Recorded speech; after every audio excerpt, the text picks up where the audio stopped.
চানাচুরের মতো চিবিয়ে চিবিয়ে খায়। সেই জন্য আজকে ওদেরকে একটা সারপ্রাইজ রেসিপি তৈরি করে খাওয়াবো। রেসিপিটা তৈরি করার জন্য আমি একটা বোল নিয়ে নিয়েছি। বলের মধ্যে দিয়ে দিব শসা, টমেটো, পেঁয়াজ, কাঁচামরিচ ও ধনিয়া কুচি।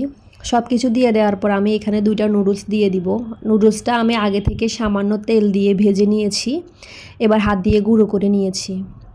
এরপর আমি এখানে দিয়ে দিব টমেটো সস। আপনাদের ঘরে যদি টমেটো সস না থাকে তাহলে বাদ দিতে পারেন। এরপর এখানে দিয়ে দিব 2 প্যাকেট নুডলসের মশলা। তারপর দিয়ে দিব একটু হালকা টক ভাব আনার জন্য সামান্য একটু লেবু গ্রেট করে।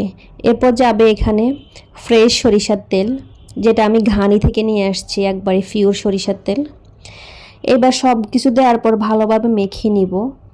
আর এটা আপনারা চাইলে আপনাদের ঘরে থাকা উপকরণ দিয়েও তৈরি করতে পারেন। আমি আমার মতো করে তৈরি করে নিয়েছি। যেহেতু আমার বাচ্চারা খাবে তাই এখানে আমি অতিরিক্ত কোনো মশলা ইউজ করি নাই। আপনারা চাইলে কিছু চাট মশলা বা জিরার গুঁড়া দিতে পারেন। তো আমার এই রেসিপি আজকে আপনাদের কাছে কেমন লেগেছে কমেন্ট করে জানাতে কিন্তু ভুলবেন না। আশা করছি আপনাদের কাছে অনেক অনেক ভালো লাগবে। আর যদি রেসিপিটা ভালো লাগে তাহলে একটা লাইক, কমেন্ট এবং শেয়ার করবেন। আজকে এই পর্যন্ত আমার জন্য দোয়া করবেন। আল্লাহ হাফেজ।